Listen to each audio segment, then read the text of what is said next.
शायद पुराना नाता था उससे, इसीलिए वो जमीन पर आई पहले मुझसे। शायद पुराना नाता था उससे, इसीलिए वो आई जमीन पर पहले मुझसे। रिश्ते में तो वो मेरी बड़ी बहन लगती है, लेकिन प्यार मुझे सबसे ज्यादा करती है। मैं उसे परेशान करता हूँ, सताता बहुत हूँ। मैं उसे परेशान करता हूँ, सताता बहुत हूँ। छोटे भाई होने का फर्ज अच्छी तरह से निभाता हूँ। मैं उससे लड़ता हूँ, झगड़ता हूँ, उसे तंग बहुत करता हूँ।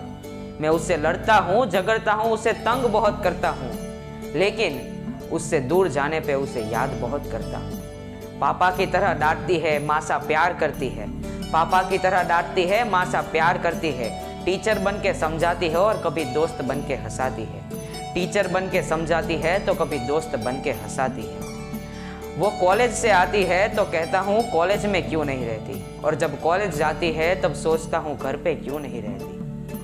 माँ नहीं पर माँ की परछाई है तू, माँ नहीं पर माँ की परछाई है तू। सारा बचपन तेरे साथ गुजारा, उस बचपन की खट्टी मीठी यादों का पिटारा है तू। माना कि अभी तेरी शादी को बहुत देर है, माना कि अभी तेरी शादी को बहुत देर है, पर बता देना अपने होने वाले पति को कि तू सबसे पहले मेरी बहन है। बता देना अपने होने वाले पति को कि तू सबसे पहले मेरी बहन है। जब मम्मी डांटती है तुझे तब बहुत हंसता हूँ, जब मम्मी डांटती है तुझे तब बहुत हंसता हूँ, लेकिन जब तू रोती है तब मैं भी आंसू बहा देता हूँ। लेकिन जब तू रोती है तब मैं भी आंसू बहा देता हूँ। घूमना मत दुकान से दुकान राखी ढूंढने के लिए, घूमना मत दुकान से दुकान राखी ढूंढने के लिए। कोई सा भी धागा बांध देना, मैं मिठाई लेकर हाजिर हो जाऊंगा तेरे लिए। कोई सा भी धागा बांध देना, मैं मिठाई लेकर हाजिर हो जाऊंगा तेरे लिए। आज के दिन मैं दुआ मांगता हूँ रब से कि हर जन्म में तू ही हो मेरी बहना। आज के दिन मैं दुआ मांगता हूँ रब से कि हर जन्म में तू ही हो मेरी बहना। संबंध अनमोल है ये, रब का भी यही है कहना। संबंध अनमोल है ये, रब का भी यही है कहना। સાહેબ ભાઈ બહેનનો સંબંધ એ અતૂટ સંબંધ છે। આ સંબંધ એ કાચા સૂતરના તાંતણાથી જોડાયેલો છે। એક જ ઉદરમાંથી જોડાયેલા સહોદર સંબંધ છે ભાઈ બહેનનો, એક જ નાળનો સંબંધ છે ભાઈ બહેનનો। આ સંબંધ એ મહાભારત કાળથી ચાલ્યો આવે છે। આ તહેવારનું મહત્વ એ મહાભારત કાળનું છે। શ્રી કૃષ્ણના શ્રુતદેવી નામક એક કાકી હતા, તેમને ત્યાં શિશુપાલ નામક એક વિકૃત બાળકનો જન્મ થયો। હવે આ બાળકને શ્રાપ હતો કે જે વ્યક્તિના સ્પર્શથી તે સાજો થઈ જાય એ વ્યક્તિ જ તેના મૃત્યુનું કારણ બનશે। એકવાર શ્રી કૃષ્ણ શ્રુતદેવીના ઘરે ગયા, તેણે શિશુપાલને ગોદમાં લીધા અને જોત જોતામાં શિશુપાલ સાજા થઈ ગયા। શ્રુતદેવીને એક બાજુ શિશુપાલના સાજા થવાની ખુશી, તો બીજી બાજુ તેમના પુત્રના પ્રાણ લેનાર સ્વયં શ્રી કૃષ્ણ છે એનું દુઃખ હતું। તે શ્રી કૃષ્ણને વિનંતી કરવા લાગ્યા, આજીજી કરવા લાગ્યા કે તમે મારા બાળકના પ્રાણ નહીં હરતા। ત્યારે શ્રી કૃષ્ણએ કહ્યું કે જ્યારે શિશુપાલ પોતાની 100 ભૂલ પૂરી કરશે ત્યારે હું તેને તેના કર્મોની સજા અવશ્ય આપીશ। ઘણા સમય વીતી ગયા, ઘણા વર્ષો વીતી ગયા। શિશુપાલ એક ક્રૂર શાસક બન્યો। તે તેની પ્રજા પર દુઃખ વરસાવતો હતો, તેને હેરાન કરતો હતો। તે સ્વયં શ્રી કૃષ્ણને ચુનૌતીઓ પણ આપતો હતો। એકવાર ભરી સભામાં તેણે શ્રી કૃષ્ણનું અપમાન કર્યું। ત્યારે શ્રી કૃષ્ણનું અપમાન કર્યું અને તે જ તેની 100મી ભૂલ હતી। શ્રી કૃષ્ણએ તરત જ પોતાનું સુદર્શન ચક્ર ચલાવ્યું અને શિશુપાલનું માથું ધડથી અલગ કરી નાખ્યું।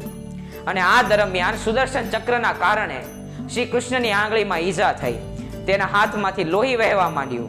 ત્યારે ત્યાં ઉભેલા લોકો આમ તેમ તેને ઢાંકવા માટે કંઈક શોધવા લાગ્યા।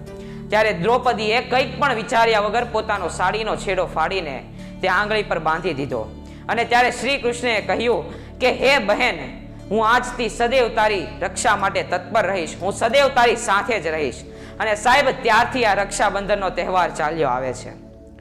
રક્ષાબંધનના તહેવારમાં જ્યારે બહેન ભાઈને રાખડી બાંધતી હોય ત્યારે બહેનના મનમાં એક જ વિચાર હોય છે કે મારા ભાઈનું આયુષ્ય લાંબુ હોય, તે સફળ જીવન જીવે। અને ભાઈના મનમાં એક જ વિચાર હોય છે કે હું મારી બહેનનો સાથ સદૈવ આપું, કોઈ પણ પરિસ્થિતિ હોય હું મારી બહેનનો સાથ ન છોડું, તેની રક્ષા કરું। સાહેબ ભાઈ બહેનનો સંબંધ આમ તો ઘણા બધા સંબંધ આવરી લે છે। જ્યારે ભાઈ બહેન કે બહેન ભાઈને કંઈક સમજાવતા હોય, શીખવાડતા હોય ત્યારે ટીચર અને શિક્ષકનો સંબંધ, કોઈક વાર બે મિત્રો બનીને એકબીજા સાથે વાતો કરતા હોય, પોતાના અમુક વાતો શેર કરતા હોય ત્યારે મિત્રોનો સંબંધ, કોઈક વાર જાની દુશ્મન બની જાય છે ત્યારે ટોમ એન્ડ જેરી, અને કોઈક વાર તો બોક્સિંગ રિંગમાં ઉભેલા બે બોક્સર્સ વચ્ચેનો સંબંધ થાય છે. સાહેબ, ભાઈ બહેનના જીવનમાં ઘણી બધી ખટાશ, કોઈક વાર મીઠાશ આવે છે અને ભાઈ બહેનનો સંબંધ આમ જ અટૂટ ચાલ્યા રાખે છે. એક વ્યક્તિએ ખૂબ જ કહ્યું છે કે ઘરમાં બેન હોવી જોઈએ. એક વ્યક્તિએ કહ્યું છે કે સાહેબ કે ઘરમાં એક બહેન તો હોવી જ જોઈએ, જેની સામે ઘરમાં તમે તમારું જોર કરી શકો, જેને હાલતા ટપલી મારીને તમે હેરાન કરી શકો, જેની જીદ અટકાવીને પોતાનું ધાર્યું કરાવીને તમે તમારા અસ્તિત્વનો આનંદ માણી શકો, મમ્મી પપ્પાના ઠપકા સામે જેને તમે ઢાલ બનાવી શકો, જે કોઈને પણ ના કહી શકો તે વાત વિના સંકોચે અને પ્રેમથી જેને કહી શકો, એવી એક બહેન તો હોવી જ જોઈએ. ઘરમાં કોઈ પણ વાનગી બનાવી હોય પણ મારો ભાઈ હજુ બાકી છે એમ કહીને એક ભાગ રાખી મૂકે તેવી એક બહેન તો હોવી જ જોઈએ. સાહેબ, ઘરમાં બહેન હોય ને તો જ સંવેદનાની અનુભૂતિ થાય છે. બહેન હોય તો જ તમને પગે લાગેલી ઠોકરનો અહેસાસ થાય છે. જો ઘરમાં બહેન હોય તો જ તમને ઘરમાં ખૂંચી રહેલા ખાલીપાનો ખ્યાલ આવે છે. બેન એ ક્યારેક માં સમાન તો ક્યારેક દીકરી સમાન હોય છે. સાહેબ, રવિન્દ્રનાથ ટાગોરે બેનને માતાનું પ્રતિબિંબ, માતાની પ્રતિનિધિ કહી છે. તેણે બંગાળીમાં લખ્યું છે કે સ્થિર ધૈર્ય ભરે ભરાઘટ લેય માથે વામ કક્ષે થાલી યાય બાલા નાન હતે ધરી શિશુ કર જનનીર પ્રતિનિધિ કર્મ ભારે અવન અતિ છોટો દીધ. રવિન્દ્રનાથ ટાગોર લખે છે કે માથે ઘડો લઈ ડાબા હાથમાં થાળી અને જમણા હાથમાં શિશુને ઝાલીને ચાલતી એ બાળા, કામના ભારથી નભેલી એ બહેન એ માતાની પ્રતિનિધિ છે, માતાનું પ્રતિબિંબ છે. नमस्कार, मैं पलक आज आपके सामने रक्षाबंधन के ऊपर एक प्रस्तुति देते हुए.